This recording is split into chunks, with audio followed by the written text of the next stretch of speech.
Olá, queridos alunos do 8º ano B da manhã da Escola Jerônimo Freire. Como é que estão? Estamos retornando desse período de férias, né, que foi o mês de julho. Tivemos mais uma semana aí dedicada à semana pedagógica, um tempo de replanejar as nossas atividades. E agora estamos voltando com as nossas aulas. Infelizmente ainda não são as aulas presenciais, são aulas remotas, devido a esse período de pandemia, né, que ainda persiste entre nós, mas com a ajuda de Deus, né, isso está passando. Eu creio que o pior já ficou para trás e que nós estamos caminhando, ainda que seja em passos lentos, mas nós estamos caminhando para voltar ao nosso normal, tá? Não sabemos dizer ainda quando, mas vai chegar uma hora que tudo vai se normalizar e nós estaremos todos juntos na sala de aula novamente, né? Enquanto isso não chega, a gente continua nossos estudos, tá? E nós estudávamos antes das férias o fenômeno do cangaço, né?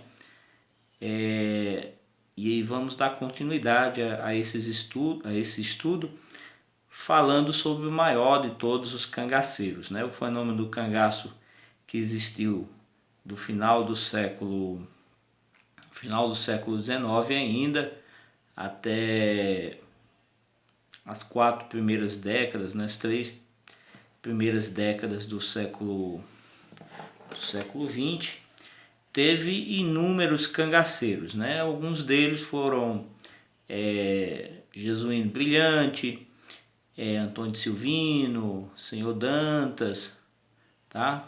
Curisco, mas o mais famoso dos cangaceiros, né? Desses bandoleiros que percorriam o sertão praticando crimes, né? Espalhando terror entre as populações sertanejas. O maior de todos deles foi o famoso Lampião, né? Que chegou a liderar um bando com cerca de 200 homens, né? E espalhava mesmo o terror por onde passava. No entanto, haviam até aqueles também que davam apoio aos cangaceiros, né? Até gostavam dos cangaceiros, dando apoio a eles, que eram os coiteiros. Havia uma rede de coiteiros espalhados em vários estados, né, que acolhiam o bando de Lampião, dando guarida a ele, né, prestando apoio, ajudando a esconder ele das famosas volantes, que eram a polícia que percorria o sertão atrás dos cangaceiros. Se tinha os cangaceiros que espalhavam todo esse terror, tinha também uma guarnição chamada de volantes que andava no percalço dos cangaceiros, tá? Lampião, inclusive, ficou muito famoso por ter escapado muitas vezes das volantes, né? O pessoal dizia que ele tinha o chamado corpo fechado, porque por várias vezes ele escapou do cerco das volantes. Mas quem foi o famoso Lampião?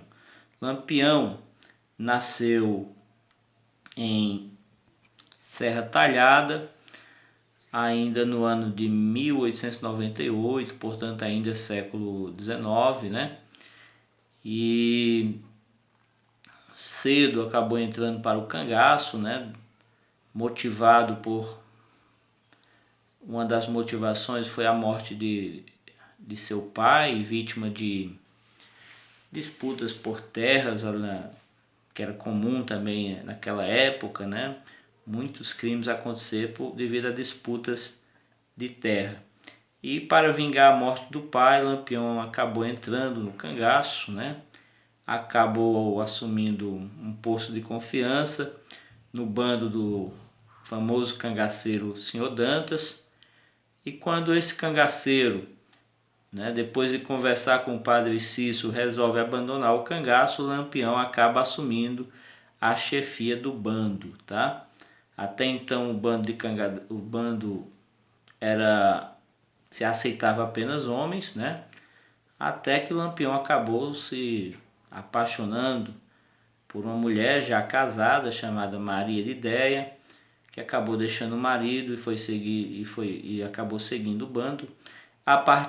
Essa mulher passou a ser chamada de Maria Bonita, né, a companheira do Lampião, e outras mulheres acabaram entrando para o cangaço a partir de então. Bom, Lampião percorreu vários estados, sertão nordestino, né? Inclusive ele se auto-intitulava Capitão Virgulino, né? O nome dele era Virgulino e ele acabou colocando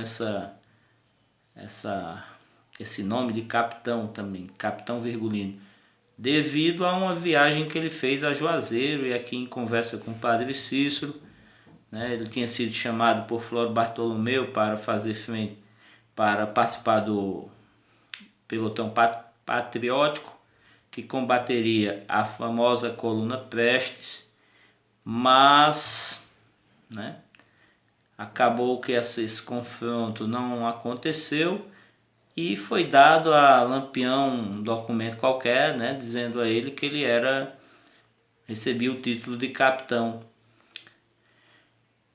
justamente para combater a coluna Prestes e que suas dívidas com a justiça seriam perdoadas. Era um documento falso, foi assinado aqui em Juazeiro, inclusive na presença do padre Cício, mas era um documento falso. Quando Lampião descobriu, já estava longe de Juazeiro. No entanto, né, para ele ficou o título de Capitão Virgulino. Bom, esses bandos de cangaceiros, inclusive do Lampião, cometiam várias atrocidades sertão afora, vários assassinatos, assaltos, estupros, tá? Torturas, né? E, no entanto, acabou chegando um dia que o bando também teve fim, né? Quando Getúlio Vargas assume a presidência do Brasil, ele passa a não tolerar mais esses bandos